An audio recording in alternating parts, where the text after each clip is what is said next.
Mesdames, Messieurs, bonsoir. Merci de votre fidélité. Voici les titres à développer pour ce 20h. Revue du plan de travail annuel au ministère de l'économie numérique et de la communication. Les cadres de ce département étaient en atelier à Cotonou.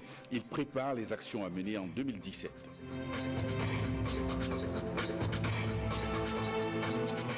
Dédommagement des personnes affectées par la construction de la nouvelle centrale thermique. L'opération est lancée ce jeudi. Les bénéficiaires peuvent désormais remplir les formalités y afférentes.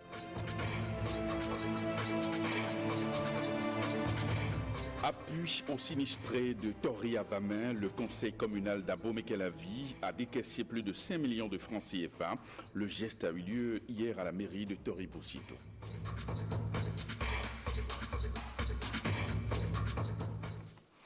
Merci et bienvenue à cette édition. Le ministère de l'économie numérique et de la communication se prépare pour l'exécution de son plan de travail. Les cadres du ministère de l'économie numérique et de la communication se sont retrouvés ce matin à Cotonou.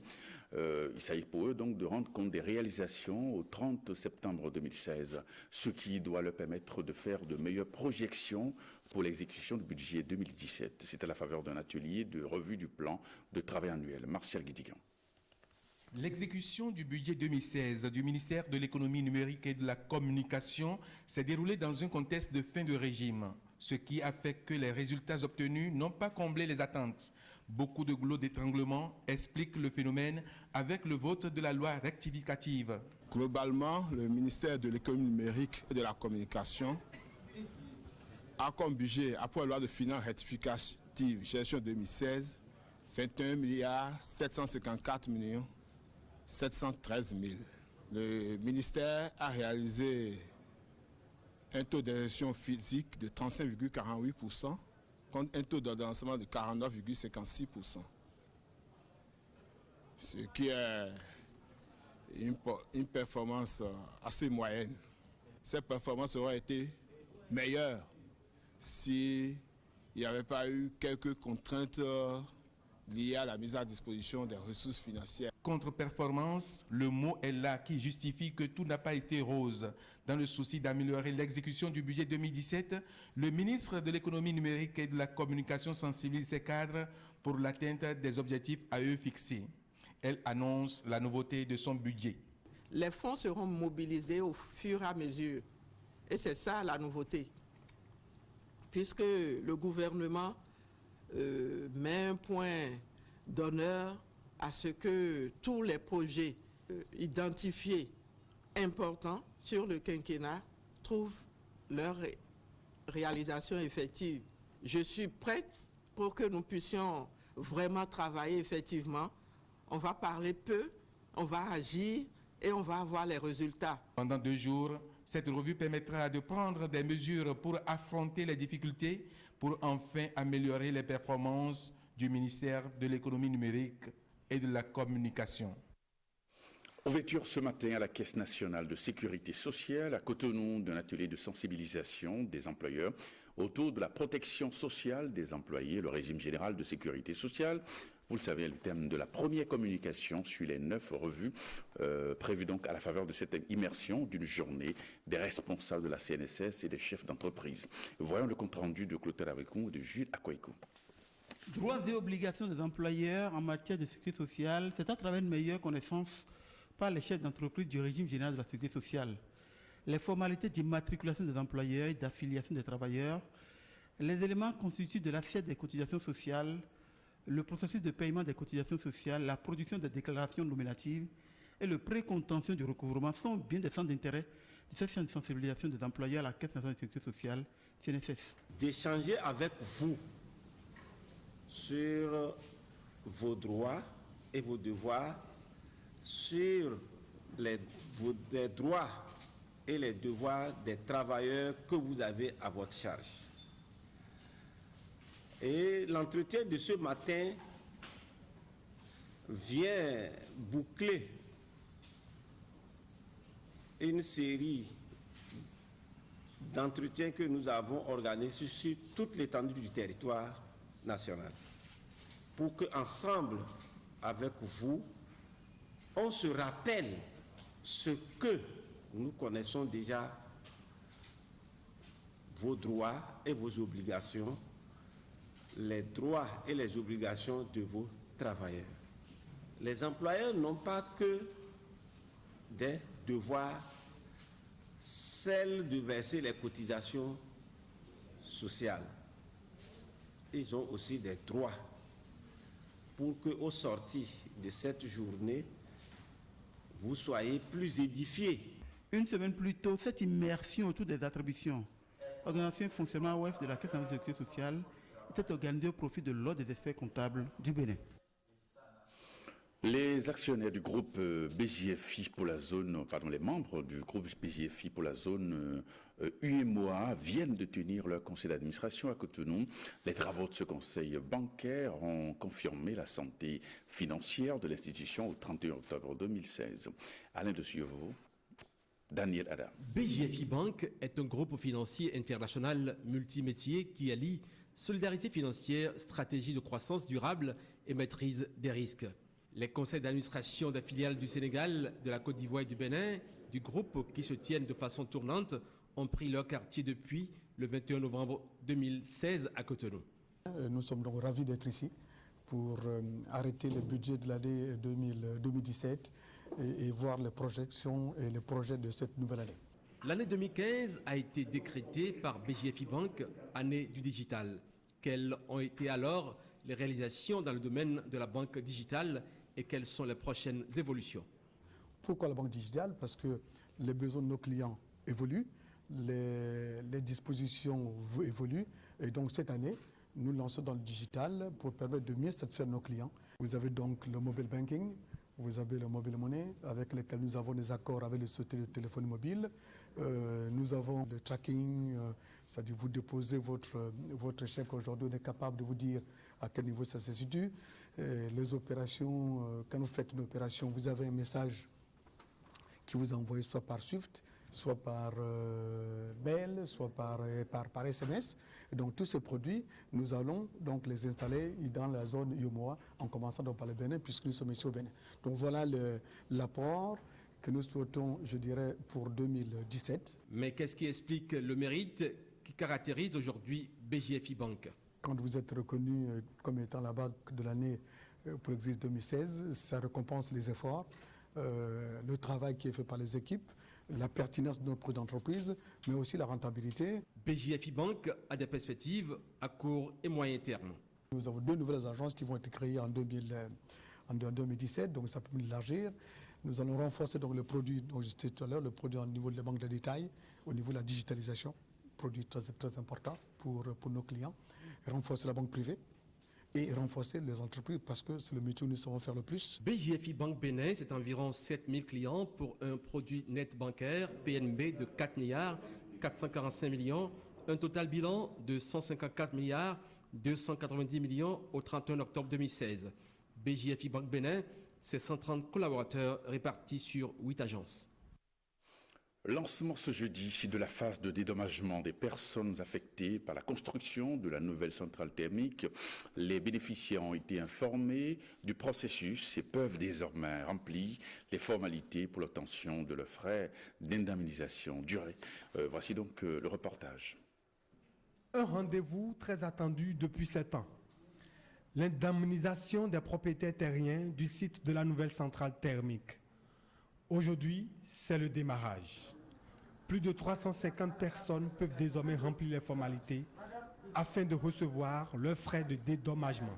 Dans le processus de transfert de propriété, il est nécessaire de discuter avec les personnes devant faire l'objet d'expropriation afin de s'entendre sur les modalités opérationnelles à la fois de transfert de droits de propriété ou de présomption de propriété et les modalités également de libération du site. Nous avions entretenu ces populations sur ces modalités et surtout nous avions fait part des procédures et des différentes étapes qui restent à franchir pour aboutir effectivement à l'expropriation et à la libération du site en vue de la réalisation du projet.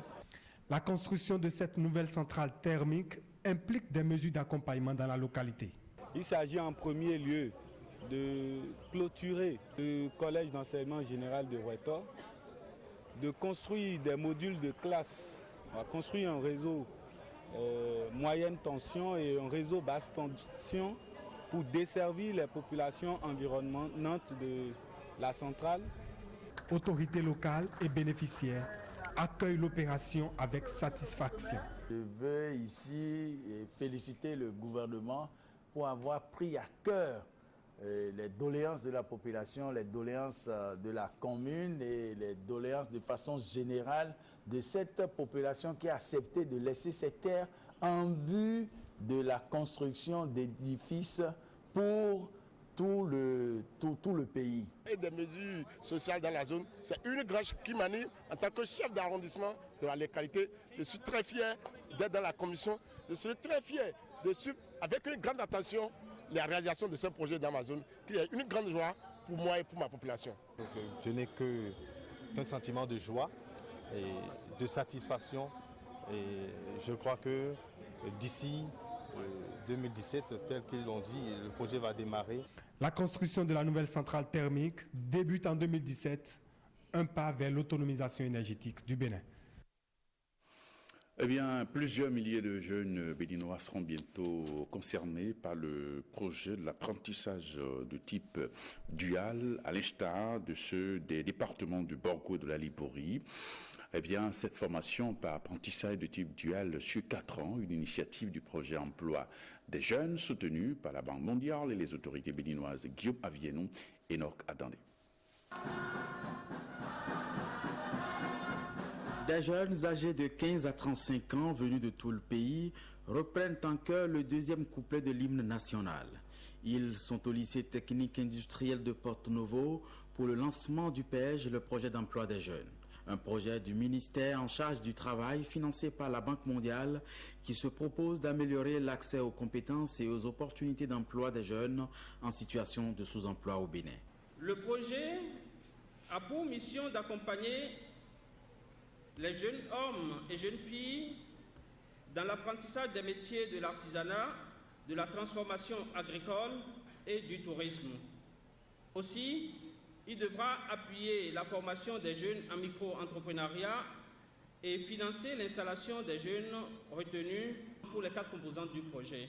Pour la cause, le gouvernement et principalement la Banque mondiale ont déposé sur la table un peu plus de 18 milliards de francs CFA. La crise de l'emploi des jeunes constitue une menace pour la cohésion sociale et la stabilité politique. C'est dire que pour parvenir à un cercle vertueux de prospérité auquel nous invitent toutes les politiques et stratégies élaborées au cours de ces 10 dernières années, il nous faut agir maintenant. À terme, 33 500 personnes devraient être impactées par le projet d'emploi des jeunes selon les estimations, avec une attention particulière à la gente féminine. Le personnel du centre de perfectionnement et d'assistance en gestion a marqué une pause pour s'intéresser au devenir de leur maison commune. Une journée de réflexion a mobilisé collaborateurs et chefs service autour du directeur général aujourd'hui à la salle de conférence du dit centre. Le défi du centre est de reconquérir sa place dans le nouveau contexte de développement. Patrick Bénon, Jean-Claude James. 31 ans déjà que le Centre de perfectionnement et d'assistance en gestion CEPAG participe à la formation des managers pour plus de performances dans le secteur public que dans le secteur privé. Le diagnostic fait de notre fonction publique et de nos entreprises fait état de ce qu'il faut davantage de managers pour conduire les initiatives de développement de notre pays. Cette journée de réflexion sur le CEPAG est une opportunité dont le CEPAG souhaite tirer le plus de profit, surtout en ces temps où il est confronté à de nombreux défis dans un environnement en perpétuelle mutation. Dans un pays où la question de la compétence est au rang des priorités du gouvernement, le CEPAG doit développer de nouvelles stratégies pour mener à bien sa mission. L'objectif de la présente journée est d'échanger sur le renforcement des capacités du CEPAG en tant qu'outil de développement des ressources humaines au profit d'une administration performante et de développement. Vos réflexions devaient être portées sur les spécificités et les nouveaux défis du CEPAG dans le système de formation qualifiante au Bénin. Cette journée de réflexion va permettre au centre de se doter d'une nouvelle feuille de route pour son développement. Sit-in ce jeudi devant le siège de la Société béninoise de manutention portuaire, Sobemap. Les dockers sont venus crier leur ras-le-bol après la diminution de moitié de leur prime. Eh bien, ils montent au créneau pour dénoncer le mauvais traitement dont ils font l'objet. Une équipe de la rédaction s'est rapprochée d'eux. Voici donc l'élément rapporté.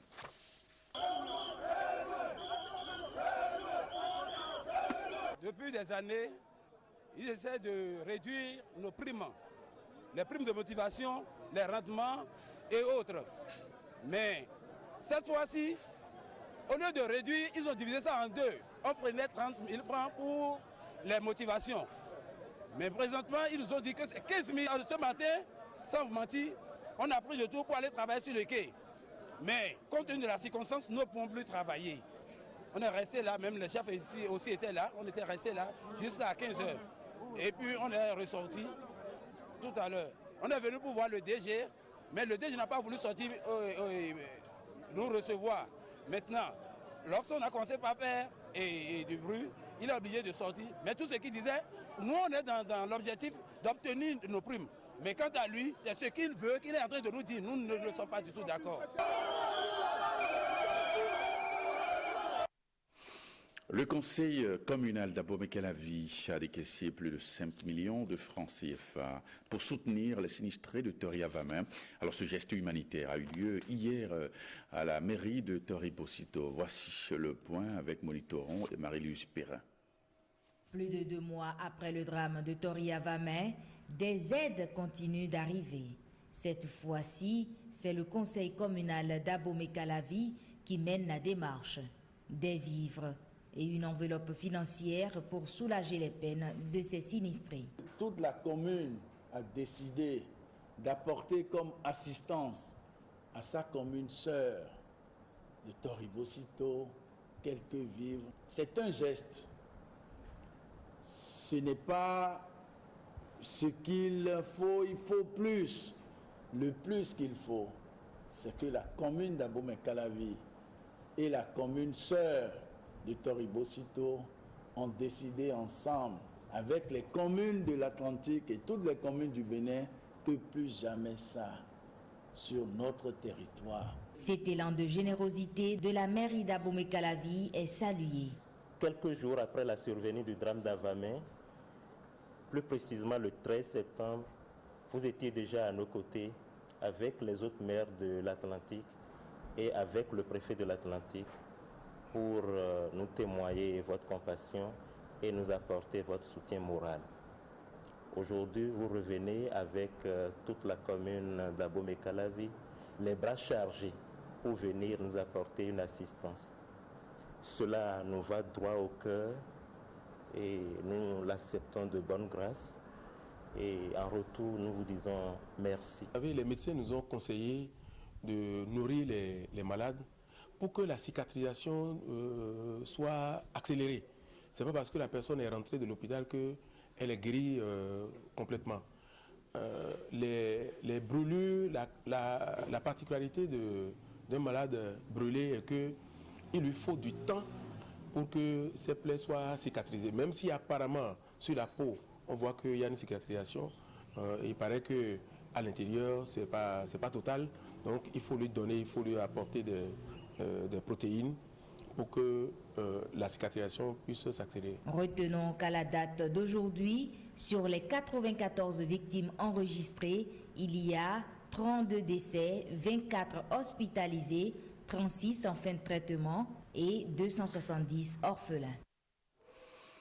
Le Bénin, à l'instar de la communauté internationale, célèbre demain, vendredi 25 novembre, la journée internationale pour l'élimination des violences à l'égard des femmes.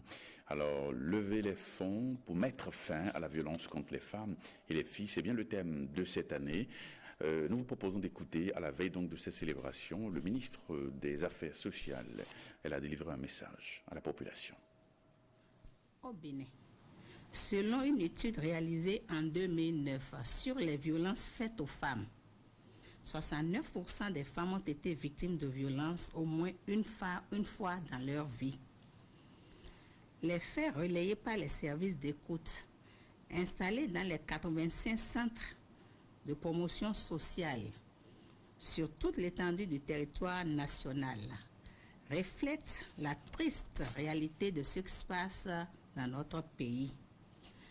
Ces services ont enregistré en 2015 10 151 cas de victimes de violences basées sur le genre. Cette année, les 16 jours d'activisme contre les violences à l'égard des femmes ont pour thème Oranger le monde, lever des fonds pour mettre fin à la violence contre les femmes et les filles. Cette période d'activisme met l'accent sur la nécessité de financer durablement les efforts visant à mettre fin aux violences à l'égard des femmes et des filles. Les manifestations officielles seront marquées par une caravane suivie d'une conférence débat au marché d'Antokpa afin de mobiliser l'ensemble des acteurs autour de la problématique des violences faites aux femmes. Je lance donc un appel pressant aux organisations de femmes et à tous ceux qui œuvrent dans le domaine, ainsi que les partenaires techniques et financiers, pour leur détermination aux côtés du gouvernement en vue de l'éradication des violences faites aux femmes et aux filles. Et puis, la réhabilitation de la route Commin-Lokossa-Dogbo peine à s'achever. Prévue pour 24 mois, elle est exécutée à 23% pour un délai d'exécution consommé à 80%. Alors, cette situation a provoqué au sein de la population désolation, amertume. Henri Fatchina est allé sur le terrain. Voici son reportage. Dans moins de 9 mois, l'entreprise Ebomaf doit livrer le chantier Kolodo. Et pourtant, dans le Mono et le Koufo, on a l'impression que le bout du tunnel n'est pas proche. Les Ebomaf sont venus remplir un peu avec de la latérite. Bon, ils ont essayé d'aplatir un peu, mais jusqu'à présent, on ne sait pas jusqu'à quand ça va finir. On ne sait pas pourquoi. Depuis fort longtemps, ils ont lancé le traçage de cette voie ici à Lokossa. C'est resté statu quo. Ça traîne beaucoup. Ça ne évolue pas comme il le faut. Sincèrement, l'état de la voie, c'est déplorable. Quand vous quittez Dogbo et que vous prenez la voie de Lokossa, c'est un véritable calvaire. Non seulement la voie est considérablement dégradée, mais il y a aussi les travaux qui peinent à évoluer. Pour la voie pour Lokossa qu'on fait là, ce n'est pas rapide. C'est pas rapide. Pour l'autre Dogbo ou Azové là, c'est bon. Les crevasses fermées par endroits offrent un autre spectacle. Moi, je constate qu'il y a trop de poussière. Ça dégage trop de poussière et ça va me rendre malade. Cela a occasionné même la fois dernière, tout récemment, un accident dans la déflexion là-bas. C'est une voie vraiment qui nous crée des problèmes. Pour aller au service, vraiment c'est des précaires. On se lave de poussière quand on vient à Lokossa. Ça nous crée beaucoup de problèmes. Tant d'accidents sur la voie. Tout le monde veut des voies bitumées. Tous les citoyens sont aussi conscients que cela ne se fera pas sans la poussière. Mais il faut faire vite. Cela, il faudrait qu'ils fassent d'urgence pour pouvoir vite faire la voie pour nous. Ils n'ont qu'à faire de pression sur l'entreprise qui a gagné le marché afin qu'il redémarre les travaux et que les travaux vont finir dans les bonnes conditions. Le gouvernement actuel qui est venu doit quand même voir dans quelle mesure il faut relancer les choses.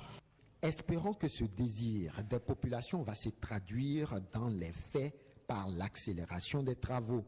Pour le moment, retenons que l'État béninois aurait satisfait à toutes les obligations financières.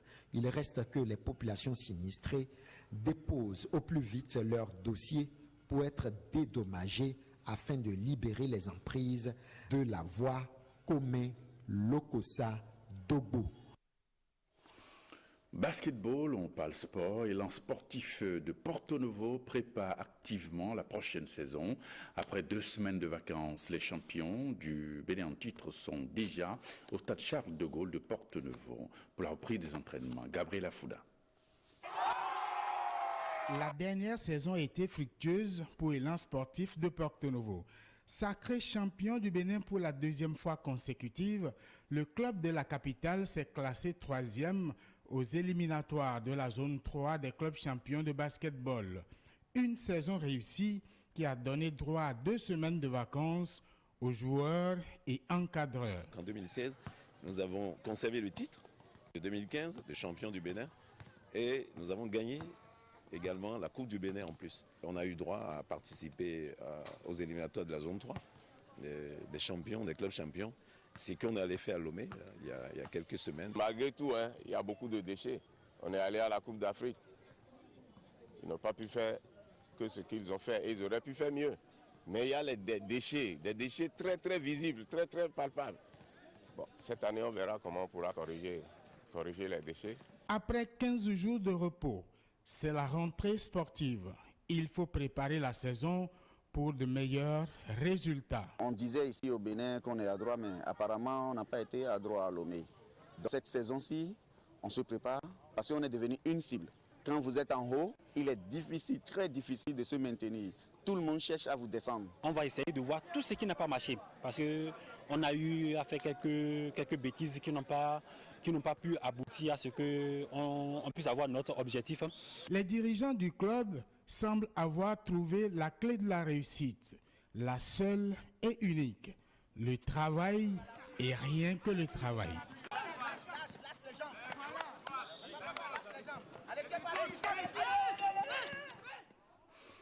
Et puis le tournoi de l'UEMOA se déroule du 26 novembre au 3 décembre 2016. Alors les écureuils ont pris la route de Lomé pour donc participer à ce tournoi qui se déroule donc au Togo. Reportage. Derniers échanges avant le départ pour Lomé. Osva Domeki apporte le soutien du peuple béninois aux ambassadeurs du pays pour le tournoi de l'UEMOA. Je vous souhaite bonne chance. Je souhaite bonne chance à tous les joueurs. Une fois encore, ça se joue à 11 contre 11. Nous avons une expression dans notre pays pour le dire. Vaincre ou périr, on vient parce qu'on a du cœur, on vient pour défendre les couleurs nationales et on vient pour dire qu'on a du talent et pour se faire remarquer. Le Bénin se retrouve dans un groupe très relevé. Nous évoluons dans un groupe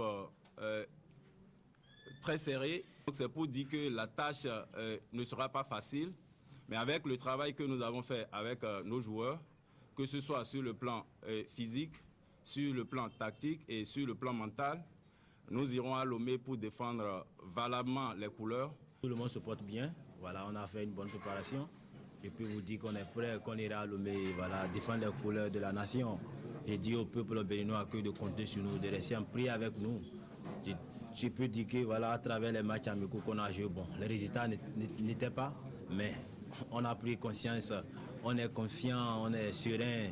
Voilà, j'espère que tout se passe bien à Lomé. Pourquoi pas être vainqueur du tournoi de l'UEMOA de cette édition. Déjà 2 fois finalistes de cette compétition, pour leur premier match, les écureuils affrontent la Guinée-Bissau.